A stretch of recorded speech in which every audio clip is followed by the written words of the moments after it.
Ağrı merkeze bağlı Çamurlu köyünde sokak köpekleri tavuklara saldırmış. 17 adet tavuğu parçalamışlar bu şekilde. Yani götürenini götürmüş, yediğini yemiş, yemediğini de şu şekilde bırakmış.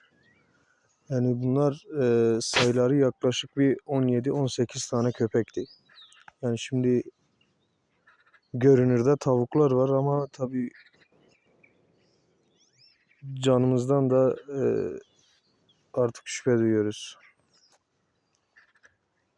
Yani bu köpekler bir çocuğa saldırsaydı ne olacaktı? Ya da ne bileyim başka bir insana saldırsaydı bu ne olacaktı yani? 17 adet köpek tamı tamına 17 tane tavuğu boğmuşlar şu anda. Çoğunu yemişler, götürmüşler, götüremediklerini bırakmışlar.